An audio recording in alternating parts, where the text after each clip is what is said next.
Merci de votre fidélité. 20h sur la télévision Futur Média. Bienvenue à cette édition. Les titres, c'est tout de suite. Affrontement entre pêcheurs de Kayar et ceux de Mboro. Un mort à déplorer du côté de Mboro. Il s'appelait Lamine Niang. L'annonce de sa mort a fait réagir les imams et les notables de Kayar qui ont organisé des séances de récital de Coran pour le retour de la paix entre les deux camps. Ce vendredi saint est distribué le traditionnel ngalakh. Ce plat à base de fruits du baobab et de pâte d'arachide est devenu le symbole du vivre ensemble sénégalais. À Grand-Yoff, malgré la conjoncture, la famille Sarr n'a pas dérogé à la tradition de partager son ngalakh avec ses voisins musulmans. Nous y ferons un tour. Célébration de la Journée mondiale de la santé ce 7 avril. À cette occasion, population et travailleurs se sont réjouis des résultats enregistrés par le centre hospitalier régional de Sédhiou, inauguré il y a tout juste un mois par le chef de l'État. Et puis nous évoquerons dans la page des sports cette audience accordée à l'Union des basketteurs et basketteuses par le ministre des Sports. À l'ordre du jour, l'avenir de la discipline. Voilà pour les titres, le développement, c'est tout de suite.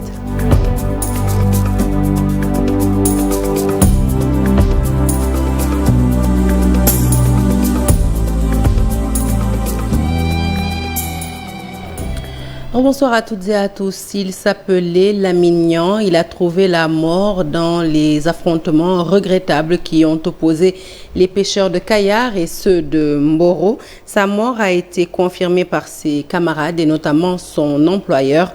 Ce dernier se nomme Sidat Fall. Il s'exprime au micro de Charanta Diop et Saïla Tire. Après la tempête, c'est le calme plat à Kayar. On peut parier que les tensions sont dissipées déjà avec l'appel des pêcheurs de Kayar à la paix. Pour Youssouf Fall, leur porte-parole, il ne faut pas s'étonner que les appels à la paix fusent de partout. Sur toute chose, il faut qu'il y ait une paix. Et nous demandons une paix pour tout le Sénégal. Parce que le Sénégal nous appartient à nous tous et nous voulons que la paix règne au niveau de Kayar, de Mboro, de Saint-Louis et dans toutes les communes du Sénégal. Depuis le début de ce conflit, il y a eu arrêt de travail à Kayar. Désormais, les activités de pêche vont reprendre après concertation. Il y a des pères de famille et des mères de famille. Il y a beaucoup de gens, ce qu'on appelle des nomades, qui sont aussi au niveau de Kayar, qui doivent reprendre leurs activités. Donc il faut que les activités reprennent pour que les gens comprennent sur le plan national qu'il y a une paix définitive au niveau de Kayar. Toutefois, ces pêcheurs exigent l'application du code de la pêche et l'intervention du chef de l'État pour trouver une solution à la crise. Nous devons réserver les ressources. C'est ça notre problème. Si le code est fait par l'État, nous avons fait une convention locale pour s'appuyer dessus. Son Excellence M. Macky Sall. Donc le problème est entre ses mains. C'est pourquoi il a appelé à un conseil présidentiel de la pêche. Nous en remercions le gouverneur de la région de Thiès. Il a été à la hauteur depuis le début.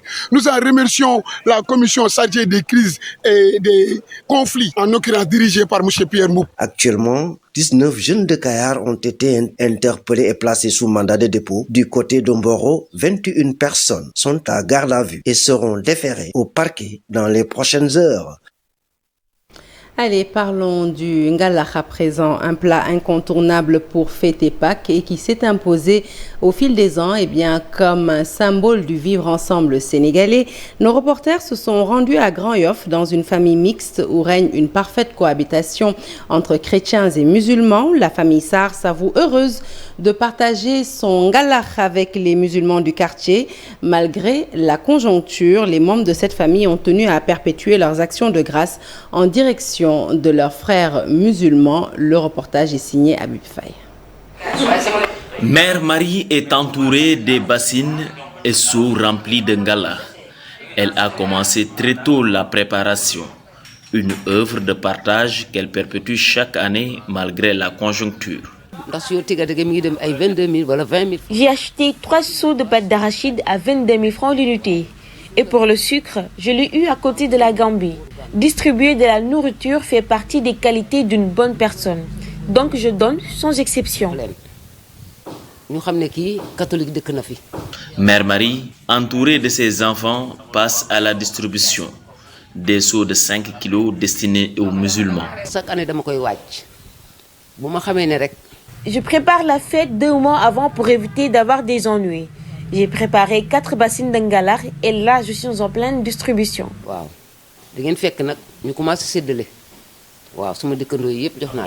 Cette famille mixte, qui est un symbole du vivre ensemble, Un exemple entre chrétiens et musulmans au Sénégal. Depuis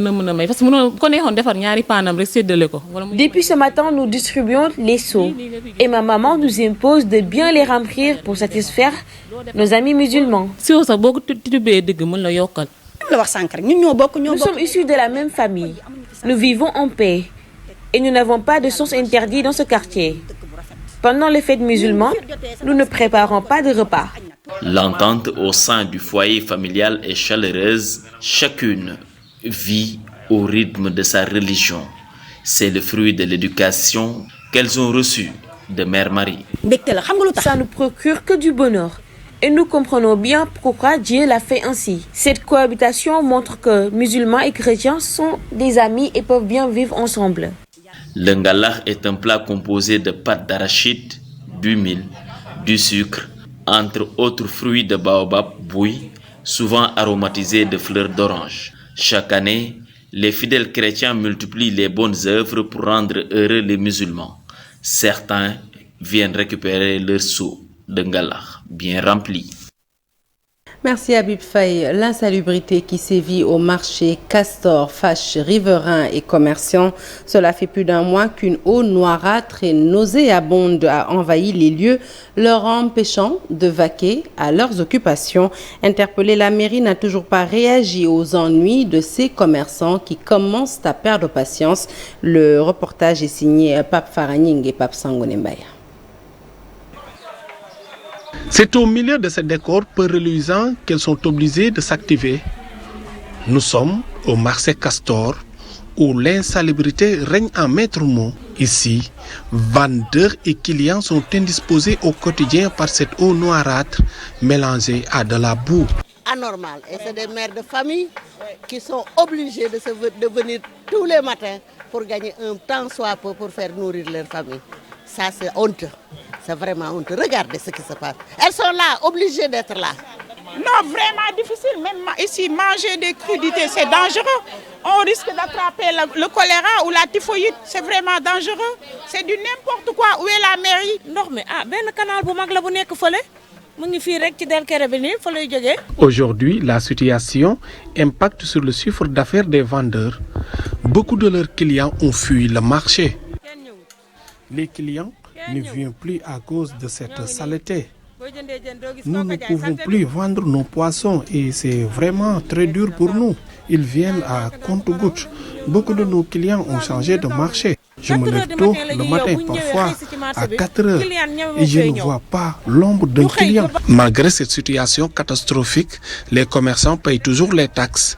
Ils déplorent l'inaction de la mairie. La mairie ne fait aucun effort pour gérer correctement ce marché.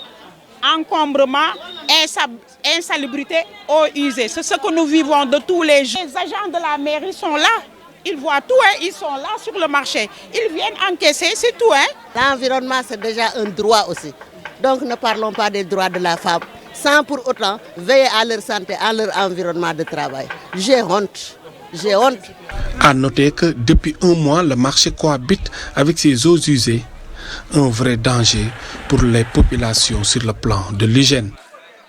Allez, destination Matam dans la commune de Ogo, plus précisément, à travaux d'Endoudi.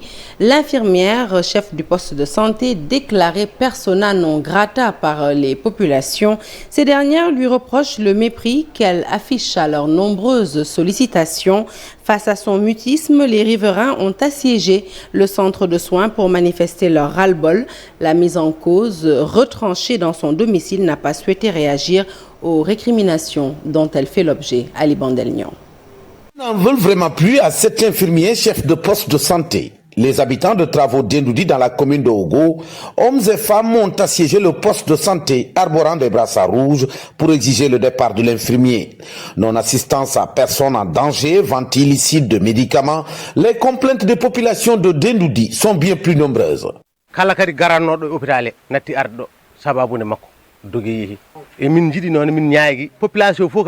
C'est une situation très difficile que nous vivons dans ce village. Imaginez, tous nos malades sont obligés d'aller voir ailleurs parce que tout simplement, elle n'est jamais au bureau. Elle ne travaille pas, elle ne s'occupe pas de nous, elle ne s'occupe pas des malades.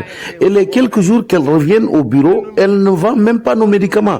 Le comité de santé fait des commandes. Actuellement, nous en avons une commande de 5 millions, mais c'est elle qui prend sa voiture, amène ses propres médicaments qu'elle vend. En plus de ça, comment un infirmier peut se transformer en éleveur? Aujourd'hui, il a plus de 1500 têtes, il ne s'occupe que de ça. Il achète ses voitures, il s'en fout de nous. Mais c'est dans quel pays nous nous trouvons? Pourquoi cet infirmier nous maltraite à ce point, au vu aussi de tout le monde? Nous en avons parlé à ses supérieurs, le médecin-chef du district de Matam, même le préfet, tout le monde est au courant et on nous laisse à nous-mêmes. ndax am na ñu bari ay jigéen ñu ëmb ñëw fii bëgg a faju du leen saa faale ay xaram la topp wala nga ñëw fii bëgg a faju mu taal otam dem. L'infirmière en question qui a fermé son poste n'a pas voulu du tout répondre à nos questions. Maaleykum salaam. Ça va? J'ai à parler, je l'ai parlé à mon médecin chef. Mais vous ne travaillez pas aujourd'hui? Non, j'ai informé le médecin. S'ils ont un programme, allez-y parlez-en. Moi, je ne fais pas partie de le programme. J'ai parlé à mon médecin supérieur. Merci. Sous la houlette du chef de village, les notables de travaux d'Endoudi interpellent le président de la République pour qu'il leur vienne en aide. D'ores et déjà, malgré le ramadan et la forte canicule du moment, les populations de ce village ont décidé de boycotter leur poste de santé pour s'orienter vers Danchadi ou encore à Ourossogui. Un mois après son inauguration, population et agents de santé satisfaits des résultats enregistrés par l'hôpital Amadou Tidiane Ba de Sédhiou. Cet hôpital a été, je le rappelle, inauguré il y a tout juste un mois. C'était le 1er mars dernier par le chef de l'État, Macky Sall. Il a abrité ce 7 avril la cérémonie de célébration de la Journée mondiale de la santé. Les détails, c'est avec Bakary Konté. Après un mois après son inauguration, les populations de Sédhiou se réjouissent de la construction de cet hôpital. Aujourd'hui, grâce à notre président Macky Sall, nous avons ce hôpital dernière génération. Maintenant, tu vois des malades qui quittent de Ziguinchor à Kolda pour venir ici dans notre hôpital. Il y a des cardiologues, il y a des gynécos, il y a des sages-femmes. En tout cas, il y a tout ce qu'il faut pour le moment. Almami Kouyaté de Kabombe abonde dans le même sens. Si aujourd'hui Sédhiou, la tendance a été renversée, c'est grâce à son président Macky Sall. Parce que Sédhiou, en son temps, c'est l'évacuation vers Ziguinchor, vers Kolda. Parfois même, on perdait même des vies. Et c'était des difficultés. Il fallait agir au niveau de l'ambulance. D'abord, parfois, on a des difficultés même de véhicules. Le médecin-chef de la région médicale de Sédhiou salue les résultats enregistrés. Il faut également noter que l'impact considérable de la présence d'un réanimateur et du pédiatre, sans compter le cardiologue, l'urologue, l'ORL, l'ophtalmo, qui sont des services vraiment de pointe, que même des hôpitaux qui fonctionnent actuellement sont obligés de fréquenter pour avoir en tout cas accès à certaines prestations. Donc il faut d'une manière globale se réjouir. Le nombre de postes de santé passe de 46 à 67. Au niveau de la santé de base également, nous avons vu une évolution très positive. Et nous sommes passés de 45 à 67 postes de santé. Et la plupart des postes de santé sont doublés grâce à un recrutement très volontariste de l'État avec ses partenaires, notamment le projet ISMEA. La carte sanitaire régionale connaît une évolution satisfaisante dans le Pakao, mais les populations demandent la baisse des tarifs pour faciliter la prise en charge des malades au niveau de l'EPS de Amadou Tidiane Ba. La Direction générale du cadre de vie et de l'hygiène publique a procédé ce vendredi à une opération de désenclavement d'un site occupé illégalement. Il s'agit de la fameuse cité Barak située à Liberté 6. L'initiative entre dans le cadre de la mise en œuvre du programme Zéro Bidonville dans la capitale sénégalaise. L'opération s'est tenue sous la supervision du préfet du département de Dakar. Nous écoutons les explications de Morta Latine. Il s'exprime au micro de Maïmouna Ndiaye et Yaya Diallo. La situation d'insalubrité qui prévalait sur ce site situation qui exposait les occupants à des dangers de santé, mais également à d'autres sortes de périls. Je pense notamment aux incendies réguliers qui sont enregistrés dans ce genre d'habitation. Donc, il était donc de notre devoir, en rapport avec les services du ministère en charge de l'urbanisme, d'organiser cette opération pour rendre propre le site, mais également permettre à l'État du Sénégal, en rapport avec les bailleurs, d'envisager la seconde phase de ce programme de lutte contre les bidonvilles. Nous avons retrouvé quand même des centaines de familles. Si on considère que chaque famille pouvait compter 10 personnes, en tout cas c'est environ 1000 personnes qui vivaient sur ce site dans des situations extrêmement pénibles, difficiles. Et je signale que ces occupants ont été sommés à plusieurs reprises, mais malheureusement, ils n'ont jamais accepté de partir de leur gré.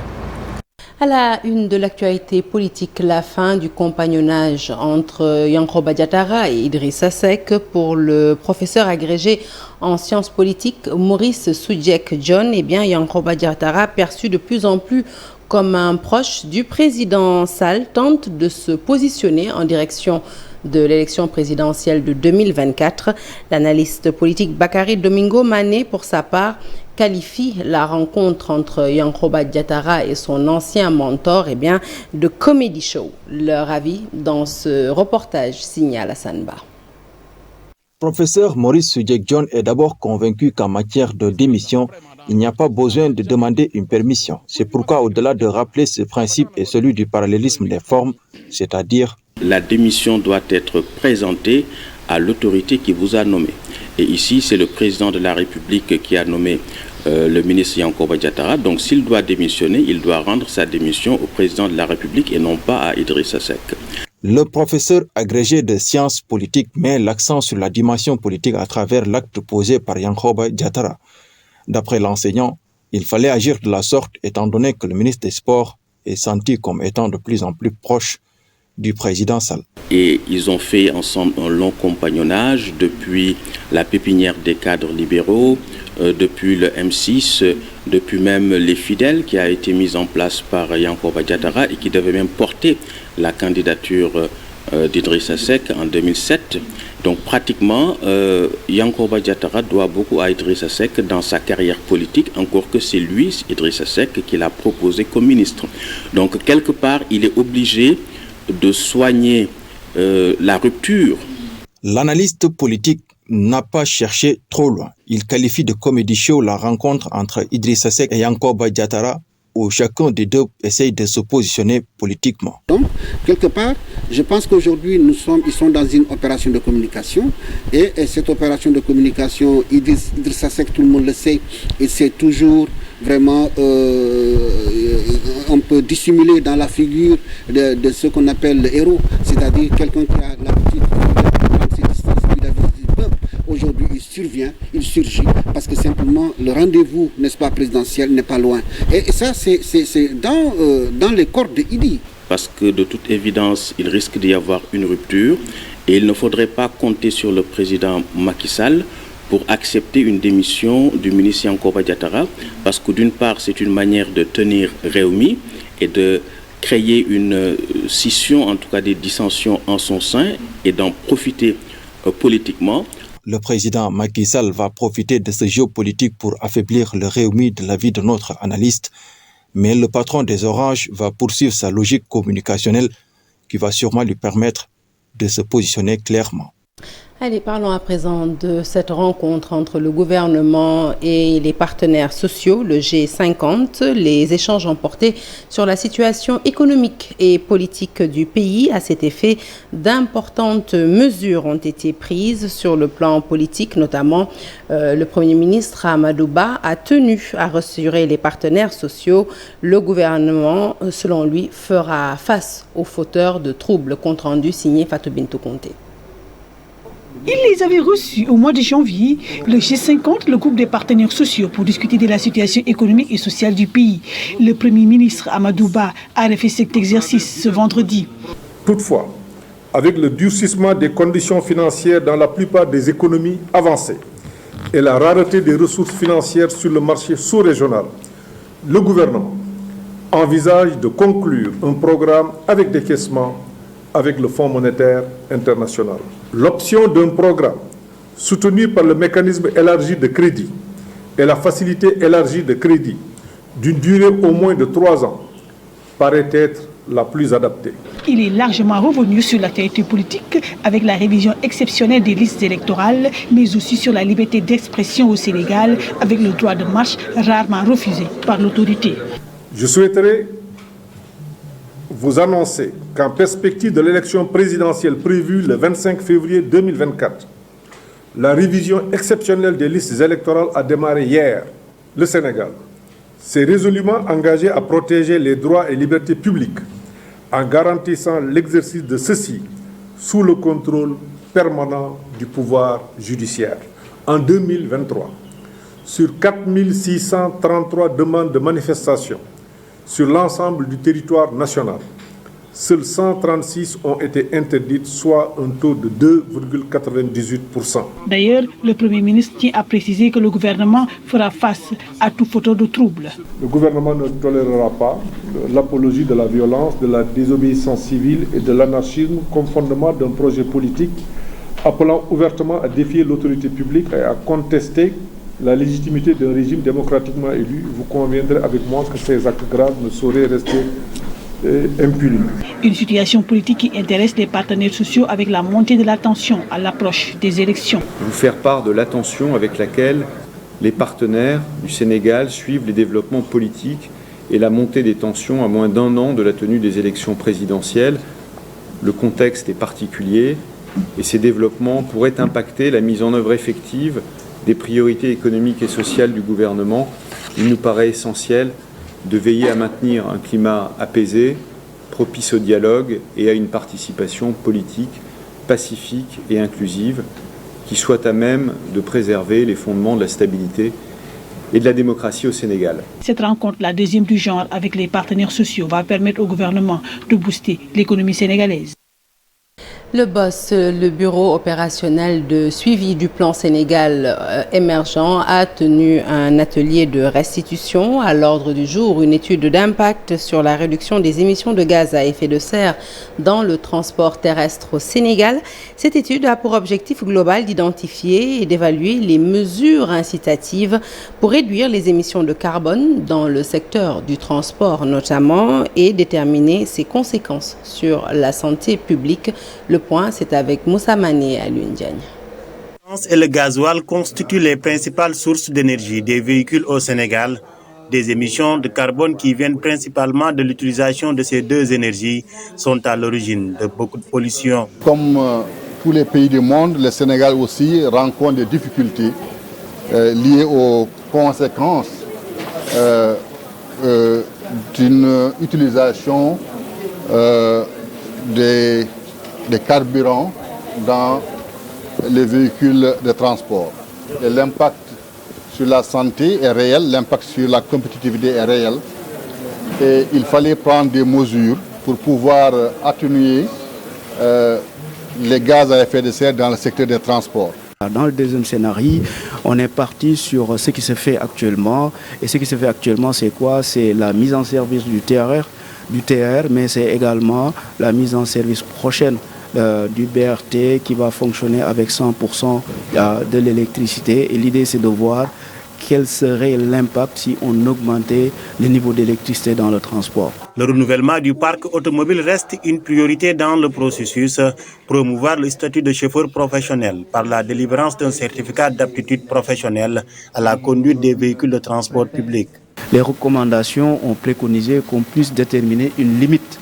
Et tout véhicule dépassant la limite à cette norme-là va devoir reverser une taxe dénommée assurance carbone qui servira au renouvellement du parc automobile.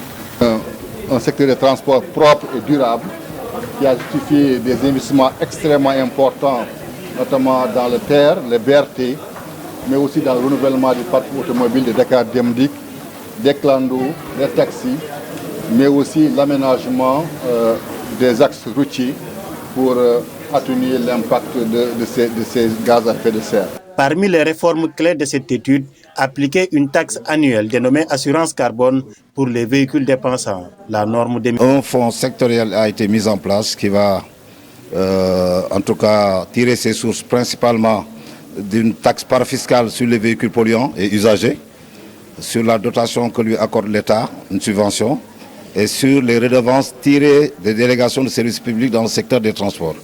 Quant aux résultats attendus, cette étude permet d'évaluer les différentes options pour réduire les émissions de gaz à effet de serre dans le transport routier, une des causes principales du changement climatique. Le FOSCAO, le Forum de la société civile de l'Afrique de l'Ouest, poursuit sa lutte pour l'éradication de l'apatridie d'ici 2024. Face à la presse ce matin, ses membres ont demandé aux États signataires de matérialiser les engagements pris depuis la déclaration d'Abidjan. Ces engagements consistaient à prendre en charge les apatrides et mettre en œuvre un cadre législatif et réglementaire. Je vous propose d'écouter Alpha Faye, coordonnateur de la plateforme nationale du FOSCAO. Il est au micro d'Alassane et Mohamed Nabidjan. Qui intéresse au plus haut point la CEDEAO. Quand je dis la CEDEAO, je dis aussi le Forum de la société civile de l'Afrique de l'Ouest, depuis la déclaration d'Abidjan, qui avait pour objectif d'éradiquer l'apatridie au plus tard en 2024. Vous savez que 2024, c'est déjà demain. Les États avaient pris des engagements et des avancées ont été notées, surtout dans la mise en œuvre d'un cadre légal et réglementaire, la prise en charge de ces apatrides, mais aussi beaucoup d'autres actions. Mais il reste énormément de choses à faire pour éradiquer l'apartheid. Que les États, n'est-ce pas, puissent mettre en œuvre les engagements qu'ils avaient pris. En mettant en place surtout ce cadre-là dont je parle, réglementaire et législatif et réglementaire. Retour à présent sur la célébration du week-end pascal, une célébration qui, vous le savez, démarre dès ce vendredi saint à travers l'organisation du chemin de croix à l'église Notre-Dame de Pikine. Les fidèles catholiques ont communié dans la ferveur. La passion du Christ a été célébrée dans la paix. Mambiram Diouf et Abdoulaye Anne. Un moment de prière, mais aussi de réflexion, un chemin de pénitence, la célébration du chemin de croix en ce vendredi saint dans la communion, ici à l'église Notre-Dame de Pikine. Depuis 3 heures, nous avons fait le chemin de croix en mémorial de la souffrance de notre Seigneur Jésus-Christ. Et donc c'est un jour très important pour nous parce que c'est là que vraiment nous célébrons l'amour infini de Dieu. Un Dieu qui se donne, un Dieu qui n'économise pas sa vie, mais qui veut la donner pour sauver toute l'humanité. La passion du Christ célébrée, marquée par la procession en différentes stations. Cette passion qui nous conduit vers un chemin. Ce chemin qui nous permet de vivre la foi, notre foi, et de faire vivre cette foi à travers nos frères et nos sœurs qui sont là présents. En tant que fidèle catholique, en tant que chrétien, c'est bon de venir ici pour se rappeler les moments que Jésus avait passés, les moments que Jésus a vécu, la passion du Christ, qui est pour nous les chrétiens, un moment très important. Vivre dans le dialogue, la solidarité, dans l'amour, un message pour ce fidèle à l'endroit de tous. Se rappeler que Dieu est amour. De penser à Dieu à ces moments-là pour de mieux connaître mon frère, de mieux connaître ma soeur, de vivre en paix, dans la solidarité, de vivre en amour, surtout dans ce monde actuel où vraiment il y a des tiraillements, on entend beaucoup de choses. Donc lorsqu'on vient ici, c'est pour nous rappeler que Dieu est amour. En ce vendredi saint, pour marquer le chemin de croix, la célébration à caractère communautaire a vécu dans la communion. Jésus est le chemin, la vérité et la vie. Allez, nous passons à la culture avec l'association Agen Jambon qui relance le festival des origines Sérère et Diola, une initiative née du cousinage à plaisanterie entre ces deux ethnies. La 4e édition du festival est prévue du 5 au 11 juin prochain à Ziguinchor. Cette année, les organisateurs comptent donner un cachet particulier au festival avec les invitations du Moro Naba, le roi des Mossi du Burkina Faso, mais aussi des chefs d'État de la Gambie et de la Guinée-Bissau. Nos reporters Ibou Diouf et Lamine Diagne se sont entretenus avec les organisateurs de ce festival. Regardez. Sont membres de l'association culturelle Agen Jambon. Le motif de la rencontre, l'organisation du festival des origines Sérère et Diola, un événement qui s'inscrit dans le cadre de la reprise des activités de l'association culturelle créée dans les années 1990. Cette année, Ziguinchor sera à l'honneur. Tout Diola, tout Sérère est membre de l'ACAD à la naissance. Maintenant, il appartient à tout un chacun de militer activement dans une section ou bien d'être une personne ressource là où on travaille.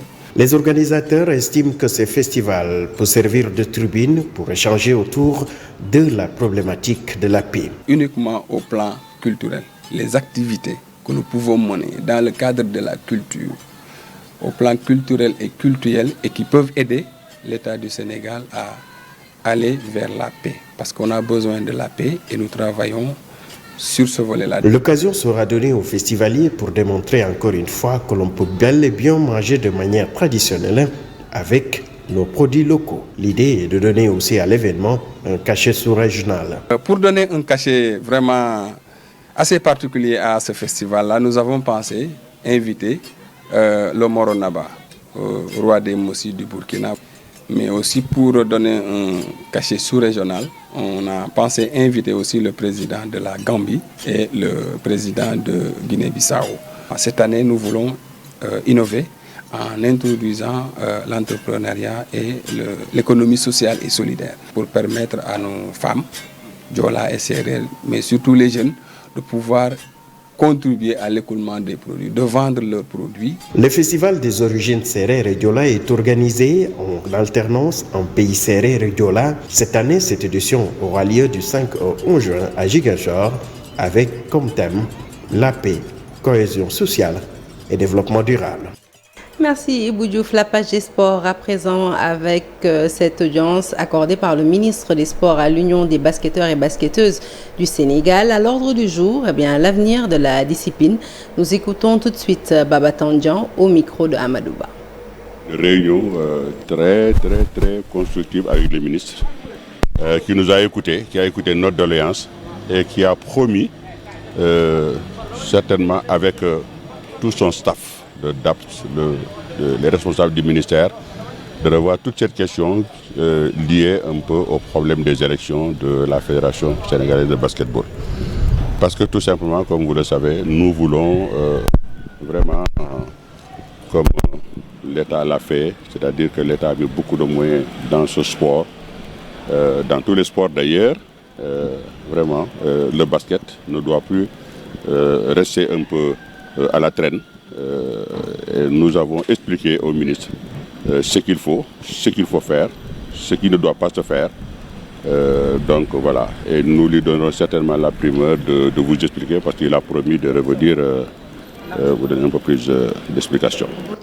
Lancement de futsal au Sénégal, le comité olympique suisse, qui dépend du comité international olympique, le CIO, vient de doter le Sénégal d'une enveloppe de 70 000 $ pour lancer la discipline, un appui qui entre dans le cadre de la préparation des Jeux olympiques de la jeunesse en 2026. Le président Augustin Senghor souligne qu'il vient s'ajouter à un projet du genre piloté par la fédération. Je vous propose de l'écouter. Du lancement futur, dans un futur proche bien entendu, du futsal au Sénégal, des fonds de 70 000 $ que le CIO, donc le comité olympique suisse plutôt, donc qui dépend aussi du CIO, a voulu doter la fédération de football pour pouvoir lancer le futsal. Et comme la fédération était déjà dans ce projet, nous avons décidé de travailler à mixer ces deux projets, puisque le comité olympique suisse le fait dans le cadre de la préparation des Jeux olympiques de la jeunesse 2026 et que ça tombe bien, nous on va en profiter aussi. Il y avait des préparatifs qui étaient en cours depuis quelques mois, voire quelques années. Nous allons mixer les deux pour pouvoir lancer donc, le beach soccer au Sénégal. Ça consistera à organiser des compétitions, organiser des équipes de futsal, mais aussi doter des premières infrastructures de futsal de l'histoire du football sénégalais. Donc, fin de ce journal, merci de l'avoir suivi. L'actualité se poursuit sur toutes nos plateformes digitales d'ici 2 heures. Votre émission phare Ramadan Quartier Général qui fait un focus spécial sur le vénéré Khadim Rassoul ce soir à ne pas rater. Excellente suite de programmes sur la télévision Futur Média et excellent week-end pascal à toute la communauté chrétienne.